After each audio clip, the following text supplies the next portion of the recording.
warahmatullahi wabarakatuh. Pada kesempatan kali ini, kami akan melaksanakan praktikum farmakognosi analisis di Laboratorium Kimia Farmasi. Untuk lebih lengkapnya, ayo ikuti saya. Perkenalkan, kami dari kelompok 1. Saya sendiri atas nama Nur Anissa. Saya Radika. Saya Sakina. Dan saya Haris. Saya Fatma. Dan saya Indah. Pada kesempatan kali ini, kami akan melakukan percobaan 1 dengan judul metode ekstraksi maserasi. Nah, sebelum kita mulai praktikumnya, alangkah baiknya kita ketahui terlebih dahulu apa sih itu ekstraksi dan apa itu maserasi. Nah, jadi ekstraksi merupakan penarikan zat aktif yang terkandung dalam tanaman dengan menggunakan pelarut sesuai dengan kelarutan komponen zat aktifnya. Nah, sedangkan maserasi yaitu proses perendaman untuk memperoleh suatu zat aktif dengan menggunakan pelarut tertentu. Nah, selanjutnya alat dan bahan yang digunakan pada praktikum kali ini yaitu yang pertama ada gelas kimia, ada Erlenmeyer, ada alat macerator, kemudian ada timbangan analitik dan sorong. Kemudian bahan yang digunakan ada serbuk manusia, ada etanol 70%, dan kemudian ada kertas sari. Adapun prosedur kerja dari metode ekstraksi maserasi ini, yang pertama, wadah maserator yang telah dibersihkan dan dikeringkan ditutup dengan kertas coklat. Nah, kemudian menimbang 100 gram sampel serbuk simplicia dan rendam dengan pelarut metanol 70% sebanyak 1 liter atau hingga pelarut setinggi 2 cm di atas serbuk. Kemudian aduk-aduk rendaman dan tutup maserator, diamkan hingga 3 kali 24 jam. Langkah selanjutnya, saring rendaman, kemudian tampung fitrat dalam wadah. Setelah itu, ampas kembali maserasi dengan pelarut. Langkah selanjutnya, filtrat 1 dan filtrat 2 digabungkan dengan rotavator, kemudian dikentalkan dengan water bath, lalu dihitung persen rendamannya. Selanjutnya, kita akan melakukan perhitungan persen rendemen, di mana persen rendemen itu sama dengan berat ekstrak kental dibagi dengan berat simplicia kemudian dikali dengan 100%. Itulah tadi hasil praktikum percobaan 1 dari kelompok 1. Kami ucapkan banyak terima kasih. Wassalamualaikum warahmatullahi wabarakatuh. Hai, selamat datang di Laboratorium Farmasetika dan Teknologi Farmasi. Di sini kita membuat sediaan farmasi. Ayo masuk. Sebelum melakukan praktikum, diperlukan bahan-bahan yang akan digunakan. Nah, sekarang mari ikuti saya ke ruangan penyimpanan bahan-bahan.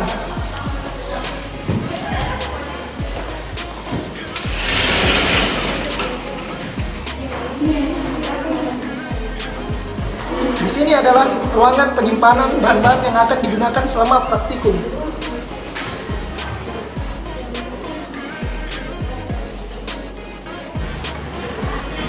Jadi teman-teman, di sini ada 2 tempat. Yang pertama, kemasan prima, kemasan gambar ini contohnya seperti botol. Nah, kemudian kemasan sekunder ini berbentuk dos seperti ini. Kemudian prima tadi dimasukkan ke dalam kemasan sekunder. Nah, gunanya kemasan ini untuk melindungi sediaan dan mudah untuk dibawa kemana-mana. Salah satu jenis sediaan yang dibuat dalam lab ini yaitu sediaan kapsul, di mana kapsul adalah sediaan yang terdiri dari cangkang keras dan cangkang lunak. Nah, setelah pembuatan sediaan, di sini juga terdapat rak untuk penyimpanan sediaan.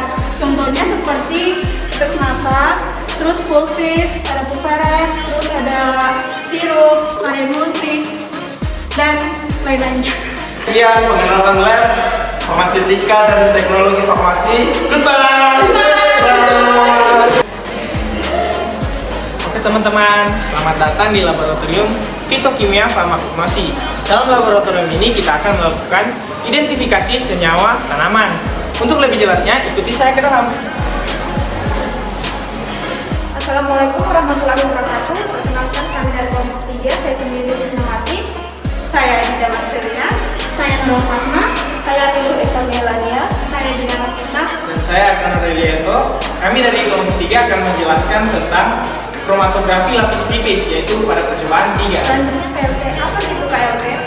KLT merupakan salah satu metode isolasi yang berdasarkan perbedaan daya serap dan daya posisi, serta tautan dari komponen kimia yang bergerak mengikuti kekeluaran LW. Oleh karena itu, daya serap absorben terhadap komponen kimia tidak sama, maka komponen bergerak dengan kecepatan yang berbeda, sehingga hal inilah yang menyebabkan pemisahan. Baiklah, di sini ada alat dan bahan. Yang pertama ada alat, ada lempeng KLT, chamber, pipet mikro, alat penyemprot reaksi, lampu UV 254 nanometer. Kemudian ada bahan, ada fase gerak, reaksi semprot, dan sampel ekstrak. Kemudian kita ke cara kerja. Yang pertama, sampel ditotolkan pada lempeng KLT. Kedua, dikembangkan dalam bejana kromatografi yang sebelumnya telah dijeniskan oleh fase gerak dengan posisi tegak dan bagian tepi bawah tercelup dalam fase gerak, tetapi totolan tidak teredam. Kemudian ketiga, benjana ditutup rapat dalam fase gerak, dibiarkan merambat hingga batas jarak rambat. Keempat, lempeng dikeluarkan dan dikeringkan di udara. Perhatikan bercak yang timbul pada sinar tampak, UV 250 watt dan UV 366 nanometer. Baiklah, itulah penjelasan dari kelompok 3. Lebih dan kurangnya kami mohon maaf. Terima kasih dan sampai jumpa. Assalamualaikum warahmatullahi wabarakatuh. Halo teman-teman, selamat datang di Laboratorium Instrumen.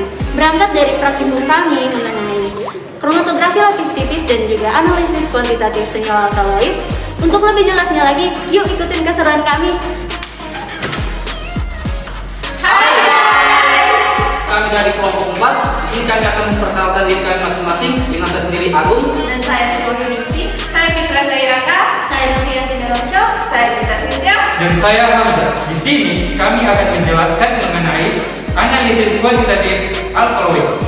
Yuk! Berikut tujuan praktikum dari analisis kuantitatif alkaloid, yaitu mahasiswa mampu memahami prinsip kerja spektrofotometri UV-vis dan dapat melakukan penetapan kadar alkaloid dengan menggunakan spektrofotometer. Sebelum kita melakukan praktikum, kita harus mengetahui apa sih itu analisis kuantitatif. Nah, analisis kuantitatif sendiri yaitu metode yang digunakan ketika melakukan penelitian yang berkaitan dengan data numerik. Nah, jenis metode ini memerlukan data yang bersifat numerik dalam jumlah besar dan bisa dihitung menggunakan rumus-rumus statistika. Ini dia alat spektrofotometer. Untuk prosedur umum, yang pertama nyalakan alat terlebih dahulu selama 15 sampai 30 menit. Kemudian yang kedua, penentuan belangko yaitu untuk mengenalkan absorban. Yang ketiga yaitu penentuan panjang gelombang. Kemudian masukkan larutan standar di mana untuk mendapatkan kurva baku di mana didapatkan kesamaan Y sama dengan AX ditambah B dan dengan nilai R 0,99. Kemudian masukkan larutan sampel dan hitunglah kadarnya. Adapun alat dan bahan yang digunakan pada praktikum kali ini, yang pertama ada neraca analitik, lampu takar, mikropipet, dan spektrofotometri UV-vis. Kemudian untuk bahannya ada kafein, ada etanol, sampel ekstrak, aquades, dan juga AlCl3.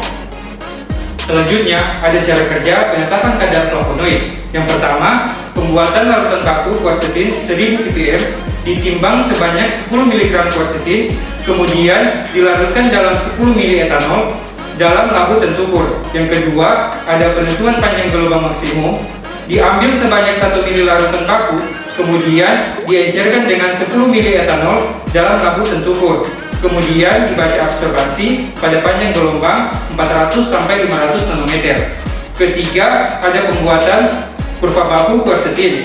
Dibuat seri konsentrasi dari larutan standar dengan konsentrasi 2, 4, 6, 8, 10, 12, dan 14 ppm. selanjutnya pembuatan larutan sampel ekstrak. Timbang sebanyak 25 mg ekstrak etanol daun pepaya, kemudian dilarutkan dengan sedikit etanol sebanyak 96%. Nah, kemudian dicukupkan dengan aquades hingga 25 ml dalam labu tentukur. Nah, kemudian penetapan kadar flavonoid ekstrak. Sebanyak 1 ml larutan sampel dimasukkan ke dalam labu tentukur. Lalu dicukupkan dengan aquades hingga 10 ml. Nah, setelah itu diambil sebanyak 1 mili, ditambahkan dengan 1 mili larutan AlCl 3 sebanyak 3%, dan ditambahkan asam asetat 1 mili, diinkubasi selama 30 detik, kemudian dibaca absorbannya pada panjang gelombang optimum. Demikianlah